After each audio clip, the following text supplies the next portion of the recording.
गुरु आचार्य श्री कुंभ सागर जी गुरुदेव की जय। गुरु आचार्य श्री कुंभ जी गुरुदेव की जय। धर्मस्थी महान भवो, कल चंद्र षष्ठी व्रत है। भादोवरी षष्ठी पाद चंद्र षष्ठी व्रत आता है। ये व्रत क्या है, क्यों है, आपने अनेक बार सुना है, फिर भी मैं आपको ध्यान दिलाना चाहूंगा कि जो व्रत है बहुत ही प्रभावशाली व्रत है, संकट निवारण का व्रत है। विशेष करके आपके द्वारा हुई अशुद्धि दोष निवारण का व्रत है। सुंदर सी कहानी है। काशी देश में बनारस नगर है, जहां 23वें तीर्थंकर भगवान पार्श्वनाथ ने और अनेक तीर्थंकरों ने इस भूमि पावन किया है। उस नगर में सूरसेन नाम का राजा राज्य करता था। उसकी रानी का नाम था पद्मिनी। एक दिन सूरसेन राजा राजसभा में बैठे थे कि वनपाल ने आकर के 6 ऋतुओं के फल फूल उसे ला करके दिए। राजा इस शुभ भेंट से समझ गया कि हमारे इस नगर में केवली भगवान का आगमन हुआ। वह संपूर्ण परिवार, समाज, सबको साथ में लेकर के भगवान की वंदना के लिए गया। महापूजा की, आनंद प्राप्त किया और भगवान तीर्थंकर केवली भगवान जो थे, उन्होंने राजा सूरसेन को अहिंसा, सत्य, अचोर, ब्रह्मचर्य आदि पंचव्रतों का उपदेश दिया। फिर राजा ने पूछा, भगवान, मेरी जो रानी पद्मिनी है या मैं हूं, हमेशा स्वस्थ क्यों रहते हैं, निरोग रहते हैं, स्वस्थ रहते हैं, और मेरी रानी से अधिक राग क्यों है, प्रेम क्यों है, रानी का मेरे प्रतिभाव क्यों है? मुनिराज ने कहा, केवली भगवान ने कहा कि हे राजन, ये जो स्वास्थ्य तुम्हें मिला है, स्वस्थ शरीर मिला है, इस समय तुम्हारा इतने पुण्य का उदय है कि यदि कोई तुम्हें जहर भी खिला देवे तो जहर भी तुम्हारे शरीर में जाकर के अमृत बन जाएगा, क्योंकि तुमने रोग निवारण के लिए पिछले वर्ष, पिछले भाव में व्रत किया है। कैसा व्रत है, किस प्रकार है, बताया कि सुनो, चंद्र षष्ठी का ये व्रत है, ध्यान से आप सुनिए और पुण्य संचय कीजिए। हे राजन, सुनो ध्यान से। अवंती देश में एक उज्जैन नाम का नगर, अवंती में उज्जैन आता है। वहां राजा वीरसेन राज्य करते थे। उनकी रानी का नाम वीरमती था और वहां एक जिनदत्त सेठ रहते थे। उनकी जयावती सेठानी से ईश्वर चंद्र नाम का पुत्र हुआ, ईश्वर चंद्र। और ईश्वर चंद्र जो था, उसकी पत्नी का नाम था चंदना। एक समय वैराग्य पाकर के जिनदत्त सेठ, जयावती सेठानी, राजा वीरसेन, रानी वीरमती, ये सब के सब दीक्षा को प्राप्त हो गए, मुनि बन गए, दीक्षा ले ली। और अब नगर सेठ बन गया ईश्वर चंद्र।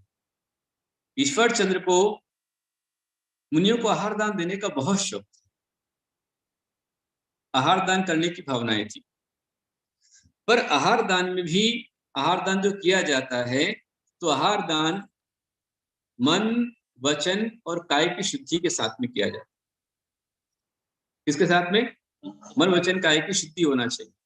इसे बोलते हैं चौका, 16। तो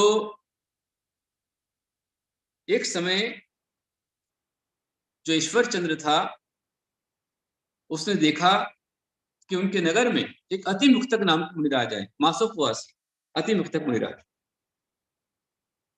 वे आहार को आए हैं, तो सारी जनता, नगर के लोग उमड़ पड़े।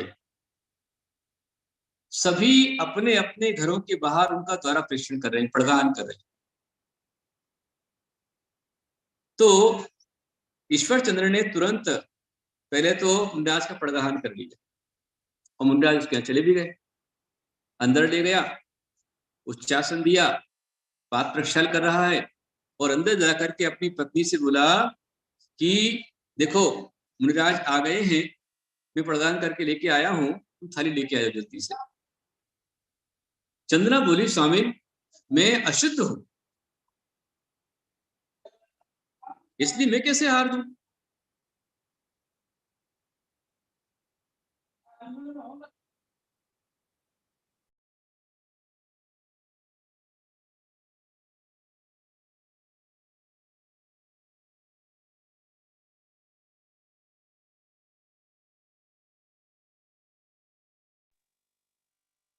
बोलो चंद्र भगवान की जय।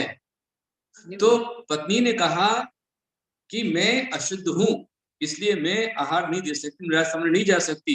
पर ईश्वर चंद्र का चुपचाप रहो, शोर मत करो, गुरु मासोपवासी हैं, हजारों चौके लगे हैं, सब पड़गाहन कर रहे हैं, लेकिन मैं उनको लेकर आया हूं, मेरे घर साधु जाना नहीं चाहिए, लेके आओ। और सेठ ने अपनी पत्नी को बुलवा करके थाली दिखवाई और आहार भी दिया। पत्नी अशुद्ध थी, ऋतुमती थी, और उसको छू करके उसका पति भी अशुद्ध हो गया। दोनों ने अशुद्धि में विराज को आहार दिया और क्या बोला? मन शुद्धि, वचन शुद्धि और काय शुद्धि। जब मन शुद्धि, वचन शुद्धि, काय शुद्धि नहीं है, उसके बाद भी कहा, तो उसका परिणाम क्या मिला? मुनिराज तो आकर के चले गए, और उनके जाने के पश्चात यहां इसके शरीर में 3 दिन बाद कोढ़ निकलना शुरू हुआ। 3 दिन बाद पूरे शरीर में दोनों के कोढ़ आ गया, गलित पुष्ट हो गया, अंग अंग गलने लगते, इतनी दुर्गंध आने लगी कि नगर के लोगों ने बाहर कर दिया, उसको नगर छोड़ना पड़ा। नगर से ईश्वर चंद्र को अपनी पत्नी चंद्रा के साथ में कोढ़ी अवस्था में नगर छोड़ करके जंगल में रहना पड़ा। बहुत समय तक दुख उठाए। एक दिन भाग्योदय से उस जंगल में श्रीभद्र नाम के मुनिराज आए। पहले मुनिराज का नाम क्या था? अतिमुक्तक, और अभी हैं श्रीभद्र। श्रीभद्र श्रीभद्र मुनिराज आए तो सब लोग वंदना में गए। ईश्वर चंद्र भी चंदना के साथ गया, और सबके जाने के पश्चात गया, भक्तिपूर्वक नमस्कार किया। उसने कहा, हे भगवान, हे प्रभु, हे दयालु, हमारे कौन पाप का उदय है कि जिससे हमारे शरीर में ये व्यथा उत्पन्न हुई है? तब मुनिराज ने कहा, हे ईश्वर चंद्र, तुमने पात्र दान के लोभ से गुप्त कपट कर ऋतुमती होने की अवस्था में भी अपनी पत्नी से आहार दान करवाया, और मन वच काय शुद्ध है कहकर तुम स्वामी को आहार दान दिया था। तो अर्थात तुमने अपवित्रता को भी पवित्र कहकर चरित्र का अपवाद किया, चरित्र का अपमान किया। इसी पाप के कारण तुम्हारे असतवेदी कर्म का उदय आया है। समझ में आया? यदि आपको लघु शंका हो गई है, शौच हो गई है, अशौच है, अशुद्धि है, उस अवस्था में वैसे ही कपड़े पहने हुए उन्हीं हाथों के साथ में यदि आपने आहार दान दिया तो असतवेदी कर्म का बंध होता है। अशुद्धि में भगवान का अभिषेक किया, असतवेदी कर्म का बंध होता है। प्रतिष्ठा करना, पूजन करना, अर्घ्य चढ़ाना अशुद्धि में नहीं करते। आप यदि भोजन कर चुके हैं तो भोजन करने के उपरांत वो कपड़े चेंज नहीं किए हैं तो उन कपड़ों से भोजन करके उनसे साधु को आहार दान नहीं देने। आप चुलक चुलिका माता जी, आहार होने के पश्चात चाहे त्योहार हो, पर्व कुछ भी आए, या देना है तो आहार दान देने के पहले देना, लेने के पहले। एक बार आपने ले लिया, उसके बाद अपने से बड़े साधु को, आर्यका माता जी हो, मुनिराज, किसी को भी आहार नहीं देना। समझ में आया? रानी ने, वो सेठ और सेठानी ने अशुद्धि में आहार दान दिया था, उसके कारण सतवेदी कर्म का उदय आया और सारे शरीर में कोढ़ हो गया, गलने लगा। यह सुनकर के दोनों पति पत्नी ने बहुत अपनी पश्चाताप किया और क्षमा मांगी और प्रायश्चित मांगा कि हमको इसका प्रायश्चित दीजिए, हमको इसका व्रत दीजिए। अशुद्धि बड़ी खतरनाक होती है। आप लोग को पता है, कचनेर क्षेत्र है, और कचनेर क्षेत्र के अंदर भी भगवान पार्श्वनाथ प्रकट हुए। खंडित क्यों है मालूम है आपको? किस कारण खंडित हुए? एक महिला अशुद्ध अवस्था में चली गई और अशुद्ध अवस्था में उसने भगवान को देखा, सामने चली गई। जैसी दृष्टि भगवान पड़ी, भगवान पड़ते ही भगवान का अस्तित्व धड़ से अलग हो गया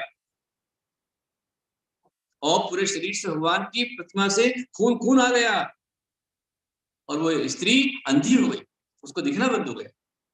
जब मूर्ति खंडित हुई, पूरे समाज ने पूरा संकेत मिला और लक्ष्मी राम जी के सपने के अनुसार भगवान को गर्भगृह के अंदर ही वहां पर घी शक्कर घोल में रखा गया और लगातार नमोकार मंत्र का पाठ चला, जाप चला। जिस स्त्री के द्वारा मूर्ति खंडित हुई थी उसने खूब पश्चाताप किया, प्रायश्चित किया, वहां क्षमा मांगी और अखंड नमोकार मंत्र के पाठ के पश्चात भगवान अखंड रूप प्रकट हुए और उस स्त्री का प्रायश्चित करने पर भगवान ने उसकी भी दृष्टि उसको दे दी। ऐसे हमारे चिंतन बाबा हैं, सबकी चिंता को दूर करने वाले। साक्षात ये पंचम काल का उदाहरण है कि अशुद्धि में भगवान को दर्शन नहीं करना। अशुद्ध अवस्था में कभी भी गुरुओं के सामने नहीं जाना। यदि आपके घर के सामने रथ यात्रा निकल रही है, शोभा यात्रा निकल रही है, तो शोभा यात्रा निकलने दो, लेकिन क्या जा रहा कहीं जरा दिखने के लिए गुरु को नहीं देखना। अशुद्ध अवस्था में गुरु के सामने नहीं जाना। अपने घर में गुरु आए, पाप प्रशद हो रहा है, आप दूर खड़े में छू नहीं, ऐसा नहीं। यदि आप चंद्रशिष्ट व्रत किया था गए साल, तो आपको अभी लगातार 6 साल करना। मुनिराज ने बताया कि तुम इसके लिए प्रायश्चित में व्रत करो। कौन सा व्रत करो? चंद्रषष्ठी का व्रत। चंद्रषष्ठी का व्रत बहुत प्रभावशाली व्रत, बहुत ही कार्य का व्रत है। ऐसा व्रत है, आपके पास पीडीएफ फाइल आ चुकी है, आप इसमें देख सकते हैं। मैं पुनः आपको बताना चाहूंगा कि यदि आपके द्वारा मंदिर जी में अभिषेक, पूजन, विधान, मंत्र जाप, अनुष्ठान में जाने अनजाने अशुद्धि हुई है, घर के कोई कपड़े हैं और आप उन्हीं कपड़ों में गाड़ी में बैठ कर गए हैं, मोटर में गए, खाया पिया है 6 साल, 6 वर्ष, 6 वर्ष, तो यदि आप गाड़ी में आप गए, ट्रेन में गए, प्लेन में गए, गाड़ी में गए, वही कपड़े अशुद्ध और उसमें जाकर हवन में आप बैठ गए, तो हवन में बैठने पर आपको अशुद्धि का पाप लगेगा। कभी नहीं करना। विधान चल रहा है, आप अरहर चढ़ाने पहुंच गए, उसमें हाथ में हाथ लगाते हैं, विधान चल रहा है, लोग इंद्राणी उनका समीकरण हुआ, प्रतिष्ठा हुई है, पर आप जाकर उसमें घुस गए बीच में, तो आपको पाप का बंध होगा। ऐसा नहीं करना। यदि गुरुओं को आहार देते समय या देखते समय आपसे अशुद्धि हुई है, आप सब प्रकार की महामारी से बचना चाहते हैं, सफेद कोढ़, सफेद दाग, चर्म रोग आदि से बचना चाहते हैं, धर्म कार्य में शुद्धि का प्रशिक्षण करना चाहते हैं और इस सारे संसार को विश्व युद्ध से बचाना चाहते हैं, महायुद्ध से बचाना चाहते हैं, महारोगों से बचना है, तो मेरा सभी को आह्वान है, कल हमको चंद्रषष्ठी व्रत करना। मुनिराज ने बताया कि हे भद्र सुनो, ये व्रत तुम्हें भादोवरी षष्ठी के दिन करना चाहिए, या अभी भी कर सकते हैं, और आगे जो 10 दक्षिण के बाद में जो षष्ठी आती है उसमें भी आप ये व्रत कर सकते हैं, क्योंकि गुजराती भादोवदी भी आई हुई है, आसुदवदी भी है और श्रावणवदी भी है। तो इसमें चारों प्रकार के आहार का त्याग करके उपवास धारण करना चाहिए। अष्टद्रव्य से चंद्र भगवान की 6 पूजा करना चाहिए, 108 बार नमोकार मंत्र का जाप किया जाए, 4 संघ को आहार दान दिया जाए, इस प्रकार से व्रत किया जाए। तो कल चंद्रषष्ठी में सर्वौषधि कलश कराना आपके लिए बहुत लाभदायी रहे। सर्वौषधि कलश कराइए अपनी ओर से और साधुओं को आहार दान दीजिए, शुद्धि के साथ में आहार दान दीजिए, अपनी ओर से आहार दान कीजिए, या कम से कम एक रोग निवारण कर अवश्य चढ़ाइए, रोग निवारण चढ़ाइए। तीनों का सामायिक अभिषेक, उपवास, रात्रि भर 8 प्रहर में धारणा पारणा के साथ इस तरह से करना चाहिए और ये जो व्रत है 6 साल तक करना चाहिए। 6 साल तक व्रत किया जाता है। उसके बाद उद्यापन होता है, तो उद्यापन में 6 प्रतिमाएं, शक्ति हो तो 6 मंदिर बनवा दो, 6 जिना रहे, 6 प्रतिमाओं की स्थापना कर दो, शक्ति हो तो। अपनी शक्ति पुण्य था, अपन निमित्त बने, और जब से साधु जीवन है बहुत सारे मंदिर प्रतिष्ठा कराई, निर्माण कराया, ये पूर्व का पुण्य। इंदौर, पदमपुरा, बाड़ा, पदमपुरा के अंदर में जो भगवान बड़ी मूर्ति है वो हम लोगों ने प्रतिष्ठा कराई थी उसकी, पदमपुरा। उसके बाद में अहमदाबाद में, गुजरात में, पोखराज में, केसरिया जी में, बहुत से स्थानों पर, और उदयपुर में अनेक अनेक स्थान प्रतिष्ठा कराई, दिल्ली में, कर्नाटक में, महाराष्ट्र में, गुजरात में जितना बना तो प्रतिष्ठा कराओ, 6 मंदिरों का जीर्णोद्धार कराओ, 6 शास्त्र जिनवाणी माता अपने साधुओं को दो, मुनिराजों को आहार दान दो, पूजन के बर्तन के सेट मंदिर के अंदर प्रदान करो। इस तरह से व्रत किया जाता है। तो ऐसा व्रत ईश्वर चंद्र और चंदना ने दोनों विधि सहित पालन किया। उस व्रत के पालन से, प्रायश्चित करने से उनके अशुभ कर्म का निवारण हुआ। तो निवारण होने से उनका शरीर निरोग हो गया, स्वस्थ हो गए। 6 साल के व्रत में कोढ़ चला गया उनका, और आयु के अंत में वे दोनों स्वर्ग में गए। रत्नचूर रत्नमाला नाम के देवदेवी पदे, अनेक काल तक उनने देव प्रयाग का सुख होगा। वहां से आकर के बनारस में राजा सुरसेन और वो रानी पट्ट रानी पद्मिनी हुई। तो वो जो व्रत किया था, इस कारण निरोग शरीर की प्राप्ति हुई, कोई रोग नहीं, कोई संकट नहीं, और हमेशा सुखी रहते थे। इस तरह से ये सुनकर के राजा को वैराग्य, तो दोनों ने दीक्षा ले ली, राजा और रानी ने, और दीक्षा लेकर घोर तपस्या किया। राजा चंदन षष्ठी व्रत के कारण से आगे जाकर के 4 घाती कर्मों का नाश किया, अरहंत बने, केवल ज्ञानी बने, और आगे जाकर सिद्ध बने। तो चंदन षष्ठी व्रत जो है आपको अरहंत और सिद्ध बनाने वाला है, केवल ज्ञानी बनाने वाला है। और जो रानी थी उसने भी एक दीक्षा ली, आरिका बनी, और आगे जाकर सूर्य स्वर्ग में इंद्र पद को प्राप्त हुई। आगे जाकर वह भी मोक्ष प्राप्त करेगी। इस तरह से चंद्र षष्ठी व्रत करने से ईश्वर चंद्र सेठ और रानी चंद्रा ने महान फल को प्राप्त किया, अगले भवन को व्रत। इसलिए व्रत करना चाहिए। हमारा कल ये व्रत रहेगा मंत्र शुद्धि करने का ही विधान है। तो अपने को रोग निवारण के लिए कल का व्रत है, प्रातः 7:15 बजे से रोग निवारण विधान शुरू हो जाएगा। आप सही विधान में जुड़े, पहले भगवान का अभिषेक देखें, अपनी ओर सरस्वती अभिषेक अपना संपन्न कराएं। सरस्वती कलश कराने से कल के दिन सरस्वती कलश बहुत मंगलकारी रहेगा। सरस्वती कलश कराने से रोग निवारण होगा, और रोग निवारण का अर्घ चढ़ाइए, साधु को आहार दान दीजिए, जैसे भी आपसे बनता है उन्हें संचय करें और लाभ दें। ये रोग निवारण हेतु विधान है, संकट निवारण का विधान है, और हमें संकल्प करना चाहिए कि हमारे द्वारा अशुद्धि ना हो। हम चौके में सामान लेके आते हैं तो बाजार का अशुद्ध सामान लेकर ना आ जाएं। रेडीमेड मिठाइयाँ, रेडीमेड नमकीन चौके में कभी मत लेकर के आना। और विशेष करके बाजार का पिसा हुआ आटा, बाजार का पिसा हुआ मसाला चौके में नहीं चलेगा। धो करके, सुखा करके शुद्ध किया मसाला ही आपका चौके में होना चाहिए। बाजार का आटा कभी मत लेके जाना, कारपोरेशन का पानी लेकर नहीं जाना। मुनिराजों को पानी जो दिया जाएगा तो कुएं का जल ही सर्वश्रेष्ठ है, कुआ है, बोर है, इसका जल सर्वश्रेष्ठ। और जब आहार दान देते हैं तो आपकी मन वचन काया की शुद्धि होना चाहिए। शुद्धि में जब आप कपड़े चेंज करते हैं तो आपके अंतरंग वस्त्र भी चेंज करना, जो इनर है अंदर अंडर गारमेंट से, उनको भी अलग करना चाहिए, दूसरे पहनना चाहिए, और बाहर वाले कपड़े पूरे चेंज करना चाहिए। कपड़े चेंज करने के पहले आपका जनवा, जनेऊ और कंकड़ है, धागा है, नक्षत्र है, ये सब गीला करना चाहिए।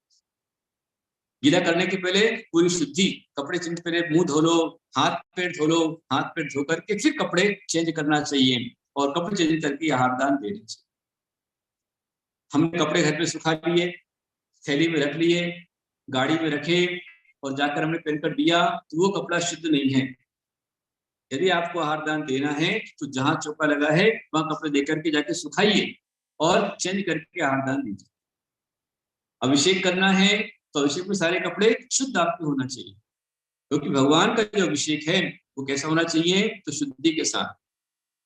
द्रव्यस्य शुद्धिमधिगम्य यथानुरूपम भवस्य शुद्धिमधिकामधिगन्तु कामः आलम्बनानि विधान्य बलं जबल्गन् भूतार्थयज्ञ पुरुषस्य करोमि यज्ञम्।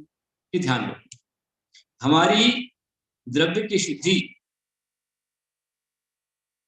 बहुत बड़ी भाव की शुद्धि के साथ कारण बनती है, और भाव शुद्ध होगा तो आपका द्रव्य शुद्ध होगा, और जब भाव द्रव्य शुद्ध होगा तो आपका आत्मा शुद्ध होगा।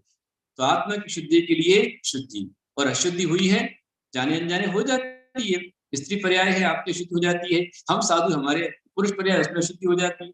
कई बार ऐसा होता है पेट खराब है, लघु शंका गए और लघु शंका के साथ में शौच भी हो गई, तो हाथ पैर पूरा बोलता है चीजों को शुद्ध करो। जमाई हमारे को आ गई उबासी, तो जमाई आने पर हमारा श्वास बाहर निकला, हम बोलते हैं तो बोलते हमारा थूक गिरता मुंह से, तो थूक गिरने पर कपड़ों पे लग गया, अशुद्धि हो गई। खाना खा रहे हैं वो कपड़े पर गिर गया, वो अशुद्ध हो गए। तो जिन भगवान के अभिषेक के कपड़े हैं उन कपड़ों को पहले चेंज करना फिर खाना। कभी आप विधान में जाते इंद्राणी बने हुए हैं तो इंद्र इंद्राणी की ड्रेस में कभी खाना नहीं खाना, बड़े इंद्र बने हुए, रेडीमेड बढ़िया कपड़े हैं, उन्हीं कपड़ों में हम विधान भी कर रहे हैं, हवन भी कर रहे हैं, अनुष्ठान भी कर रहे हैं, उन्हीं कपड़े पर हम गाड़ी में बैठ कर भी जा रहे हैं, उन्हीं कपड़ों में हम चौके में जा रहे हैं, उन्हीं कपड़ों में हम खाना खा रहे हैं, उन्हीं कपड़ों में हम सो जा रहे हैं। तो वो कपड़े जो आपके अशुद्ध हैं वो आपको सतत विधि कर्म का बंद कराएं। फिर बाद में अरे मैंने इतनी बड़ी प्रतिष्ठा की, मेरे क्यों रोग हो गया, मेरे क्यों बीमारी आ गई, तुम्हारी गलती है। बड़े विधान चल रहे हैं, 6 घंटे 5 घंटे का विधान चल रहा है, कोई जगह न छूट जाए इसके विधान वहीं बैठे और जूते चप्पल अपने नीचे रखे हुए, चप्पल जूते कपड़े के नीचे रखे हुए हैं, नीचे रख करके बैठे हुए हैं, आत्मा विधान में बैठे बैठे वहीं पर ही खाना कर रहे हैं, पानी पिए जा रहे हैं, कुछ नाश्ता कर रहे हैं, बच्चों को आप खिला रहे हैं, तो अशुद्धि। आपका छोटा बच्चा है, 6 महीने साल भर का है, अनजान नादान है, उसको आप विधान में लेके जा रहे हैं और वो अनजान बच्चा हग्गी पहना रखी है, आपने हग्गिस पहना रखी है, उस हग्गिस उसने पट्टी कर ली, यूरिन कर लिया, यूरिन पास उसको हो गया, आपको पता नहीं चला और उसमें आप उसको हाथ लगवा रहे हैं, किसको कर बदेगा? छोटा बच्चा 8 साल से छोटा लड़का लड़की है, आप उसको चौकी में लेके आ गए, वो मुंह में उंगली डाल रहा है, नाक में उंगली डाल रहा है, कान में उंगली डाल रहा है, यहाँ वो कर रहा है, फिर आहार दान दे रहे, तो ऐसा नहीं करना। मन वचन काय की शुद्धि के साथ कल जब विधान चलेगा ना तो इस विधान बहुत सारे अर्घ आते हैं और अर्घ के विषय में सारे विषय आपको बताऊंगा, तो आप सुनना और लाभ लेना। आज इतना ही। बोलो चंद्र भगवान की, चंद्र षष्ठी व्रत विधान की, जितने लोग अधिक से कर पाए अपनी ओर से आप जो व्रत लीजिए, इस व्रत में उपवास करना सर्वश्रेष्ठ है। उपवास कम से कम एकासन करते जाइए। हमारा कल का उपवास रहेगा चंद्र षष्ठी का, मेरा ये 64 साल आएगा, 3 साल से मैं कर रहा हूँ, 64 वर्ष मेरा है। हमारे मुनि श्रीमन जिनका भी उपवास रहेगा चंद्र षष्ठी का, और हमारे सुलिका धनुष माता जी उनका भी चंद्र षष्ठी का व्रत उपवास है, और इससे अपनी ओर से उपवास करना हो चंद्र षष्ठी का तो आप कर सकते। अच्छा, सुनिधि पहला उपवास करें, बहुत बढ़िया, बहुत सुंदर। सुनिधि अमित जैन उनका भी है, बहुत अच्छी बात है, हमारा उनकी आशीर्वाद है। और भी जो अपनी ओर से कल का पूरा विधान कराना चाहें तो पूरा विधान अपनी ओर से करा सकते हैं, एक अर्घ्य चढ़ा सकते हैं, शांत धारा हवन जो भी करना हो आप लिख करके डाल दीजिए, तो आपके नाम से कल का अनुष्ठान यहाँ पर संपन्न हो जाएगा। हमारे कर सकते हैं, हमेशा करना चाहिए। संप्रदाय ने पूछा है कि व्रत तो हमेशा करना चाहिए, बहुत अच्छा है, करना चाहिए, उससे अपने को लाभ मिलेगा। बहुत सारा हमारा आशीर्वाद है सभी के लिए, तो यहाँ पर पुण्य संचय कर रहे हैं। टाइम अपना हो चुका है। हमारे अमित भैया ने शायद हैंड रेस किया हुआ है, क्या कहना चाह रहे हैं एक बार देख लीजिए। प्रेरणा आप लोगों को देख ले, सबको हमारा आशीर्वाद।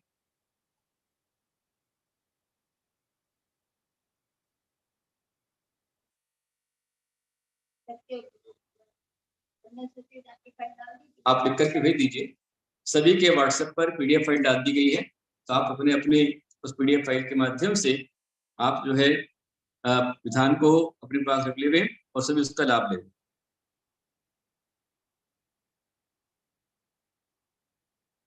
ठीक है, सभी के लिए मेरा आशीर्वाद।